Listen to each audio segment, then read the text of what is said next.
ready.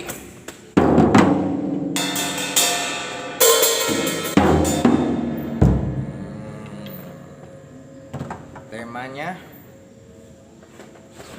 Yesus bangkit berdampak kepada kebangkitan umatnya. Kebangkitan Yesus membawa dampak bagi kita. Ini maghrib nanti ya. Ini Apa mau sticknya. khotbah dulu. Ini pemain drum kecil. Aku kenalkan, namanya Anggreni Aprilia Santoso. Oke, kita lanjutin. Temanya dalam Lukas 24, kebangkitan Yesus ya, terhadap kebangkitan umat manusia ya. Nah, di ayat 1 yang pertama, dampak apa itu? Tetapi pagi-pagi benar, pada hari pertama minggu itu mereka pergi ke kubur membawa rempah-rempah yang telah disediakan mereka. Dulu. Jadi dalam kebangkitan ini, para perempuan ini jelas-jelas sekali dia bangkit, gitu. Ya, diri dia bangkit di dalam ketakutan karena Yesus mati disalib. Ini perempuan ini pagi-pagi benar, mungkin jam 2 pagi, mungkin jam 3 pagi, sebelum, kalau udah jam 5 pagi udah banyak orang lewat. Nah, itu tanda kebangkitan, mendahului. Jadi orang yang bangkit mendahului orang lain untuk bangun, untuk pergi. Apa sih bangkit? Dari kamus bahasa itu bangkit artinya itu bangun dari tidur, bangun dari duduk, berdiri, lari, lompat, terbang, ya, kira-kira gitu ya.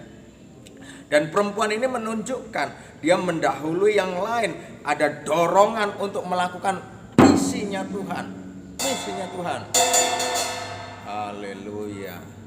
Itu yang pertama, ciri-ciri orang bangkit itu ya, mendahuluin datang, mendahuluin mengerjakan, mendahuluin melamar, mendahuluin membangun, mendahuluin online, mendahuluin ambil uang di bank, mendahuluin menolong, gitu guys. Itu ciri-ciri orang bangkit yang pertama. Dampak atau kebangkitan, ciri-ciri kebangkitan yang kedua.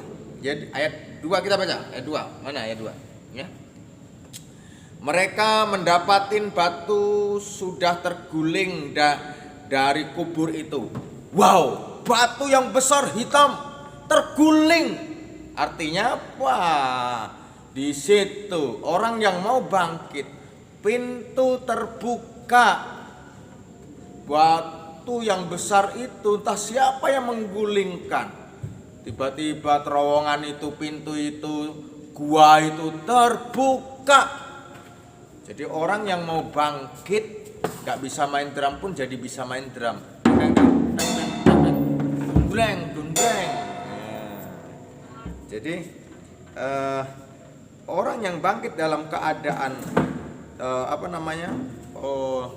orang yang mau bangkit pintu terbuka mujizat Tuhan, terbuka jalan keluar, terbuka rezeki. Begitu. Itu ciri-ciri bangkit yang apa? Ini anak membunyikan tadi. Ya, yang kedua, yang ketiga, ayat berapa ya? Kita baca ayat 3, 4 dan 5. Lukas 24. Dan setelah masuk, mereka tidak menemukan mayat Tuhan Yesus. Sementara mereka berdiri termangu-mangu karena hal itu, tiba-tiba ada 2 orang berdiri dekat mereka memakai pakaian yang berkilau-kilauan. Mereka sangat ketakutan dan menundukkan kepala, tetapi kedua orang itu berkata terhadap mereka, "Mengapa kamu mencari Dia yang hidup di antara orang mati? Ia tidak ada di sini, ia telah bangkit." Nah, Jadi ciri-ciri yang ketiga orang yang bangkit itu adalah di ayat 3, 4 dan 5 tadi ya, di dalam keadaan stres, di dalam keadaan bingung, di dalam keadaan masalah ya, Tuhan datang menolong. Tiba-tiba di ayat 4 tadi berdiri 2 orang pakaian yang berputih, bercahaya berkilauan. Bukan mau menakut-nakutin, tapi dia adalah dikirim Tuhan untuk menolong engkau, dikirim Tuhan untuk membantu engkau. Jadi ciri-ciri yang ketiga, orang yang membangkit itu ada pertolongan dari Tuhan Yesus Kristus. Ini luar biasa ya. Jadi pas saya juga bingung di musim corona ini ya, bagaimana membuka pelayanan di lapas ya, semuanya pada tutup ya, orang luar nggak bisa masuk. Nah, tiba-tiba Tuhan buka jalan melalui virtual, melalui Zoom ya, kita bisa pelayanan di lapas ya, kira-kira begitu ya. Teman-teman yang mau nabur nasi bungkus hubungin saya ya, biar kita salurkan sebulan sekali untuk memberikan nasi bungkus ke lapas. Nah, ada pertolongan saat nggak ada nasi kotak pun Tuhan kasih nasi bungkus, nggak ada nasi bungkus Tuhan kasih nasi kotak. Ayo guys ya. Oke, itu yang ketiga ya. Kita bunyiin dulu ya. Nah, ciri kebangkitan yang keempat di ayat 6, 7 dan 8 ya, kita baca 6, 7 dan 8 ya. Ia tidak ada di sini, ia telah bangkit. Ingat apa yang telah dikatakannya kepada kamu ketika ia masih di Galilea, yaitu bahwa bahwa anak manusia harus diserahkan ke tangan orang-orang berdosa dan disalibkan dan akan bangkit pada hari yang ketiga. Maka teringatlah mereka akan perkataan Yesus itu. Teringatlah akan perkataan Yesus. Orang yang bangkit walaupun tidak tahu alias bodoh. Nah, ya, alias tidak tahu apa-apa, walaupun bodoh pun Tuhan sanggup mengajar. Di ayat berapa tadi? Tuhan sanggup mengajar, Tuhan sanggup membimbing, Tuhan sanggup apalagi tadi itu ya, memberitahukan yang kita tidak tahu. Di dalam ayat 8 tadi, teringatlah kita ya, mengertilah murid-murid Tuhan Yesus itu akan perkataan Tuhan Yesus itu. Luar biasa. Jadi orang yang mau bangkit, yang tidak tahu jadi tahu. Kenapa? Karena diajari oleh Tuhan, diajari oleh Roh Kudus. Tuh ya, ciri-ciri yang keempat ya, bahwa kebangkitan itu. Nah, ingat yang pertama tadi apa guys? Yang pertama tadi orang yang bangkit itu mendahului. Nah, yang kedua tadi apa guys? Orang yang bangkit itu ya, di situ pintu terbuka ya. Yang ketiga tadi apa guys? Ya, di situ dalam keadaan stres, bingung, ada 2 malaikat berkeliaran pakai baju pakai putih warnanya menolong dia. Was.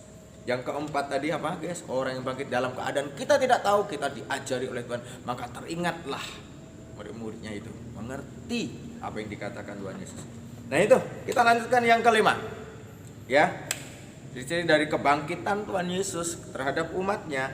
Di ayat 9 dan 10 kita baca, mana 9 dan 10? Lukas 24. Dan sesudah mereka kembali dari kubur, mereka menceritakan semuanya itu kepada ke-11 murid dan kepada semua saudara yang lain. Nah, garis bawah yang lain ya. Perempuan-perempuan itu ialah Maria dan Magdalena dan Yohana dan Maria ibu Yakobus dan perempuan-perempuan lain juga yang bersama-sama dengan mereka memberitahukannya kepada rasul-rasul. Nih, ingat ya, di ayat 9 dan 10 ini orang-orang yang mau bangkit, dia perempuan-perempuan itu menceritakan kepada siapa? Saudaranya, kepada siapa? Kepada yang lainnya, kepada rasul-rasulnya. Jadi orang yang mau bangkit itu mau membawa kabar baik, mau jadi marketing.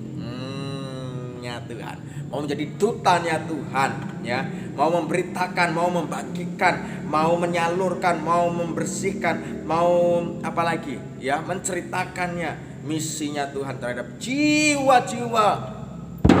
Nah, di mana, ya, di LP, di mana saja. Ya. Jadi dia sisi orang bangkit itu mau pergi menceritakan, baik dari keluarga, baik kepada orang lain. Tuh guys, yang terakhir, ya pukul dulu ya. Maghrib nggak boleh kencang-kencang. Yang terakhir di dalam ayat 11-12 kita baca Lukas 24, ya, kita baca. Tetapi bagi mereka yang perkataan-perkataan itu seakan-akan omong kosong, pakai kayak Batak ya, dan mereka tidak percaya kepada perempuan-perempuan itu. Tidak percaya mereka pada perempuan-perempuan itu. Ayat 12 ini ada penghiburan. Ayat 12. Sesungguhnya demikian, Petrus bangun lalu cepat pergi ke kubur, dan ketika ia menjenguk ke dalam, ia melihat hanya kain kapan saja, lalu ia pergi dan ia bertanya dalam hatinya apa yang dikiranya telah terjadi. Bertanya dalam hatinya. Mungkin kita sudah capek mendoakan, mengunjungin, memberikan nasi bungkus, memberikan indomie, apalagi memberikan selimut, berkhotbah sampai berbusa-busa, tenaga sampai lelah, letih, lesu dan beban berat. Nggak usah khawatir. Mungkin kita omong kosong. Nah, di ayat 11 tadi. Tetapi di ayat 12, mereka semuanya menyimpan dalam hatinya. Di belakang mereka mengikuti Engkau. Di belakang mereka dibaptis. Di belakang mereka menjadi muridnya Tuhan Yesus. Mungkin mereka masih malu-malu, tetapi ya, tidak sia-sia apa yang sudah Engkau tabur bagi Tuhan. Karena benih itu pasti akan bertumbuh dan memberkati engkau. Ya, itulah ya ciri-ciri kebangkitan bagi umatnya yang percaya yang keenam tadi. Ya. Sampai 6 banyak kali. Jadi kesimpulannya adalah orang yang bangkit ada pertolongan Tuhan, ada berkat Tuhan, ada mujizat Tuhan, ada penyertaan Tuhan. Itu guys, ya. Kita pukul tadi stick 1, sekarang stick 2. Tutup ya. Pukul. Jangan lupa like, subscribe. Salam.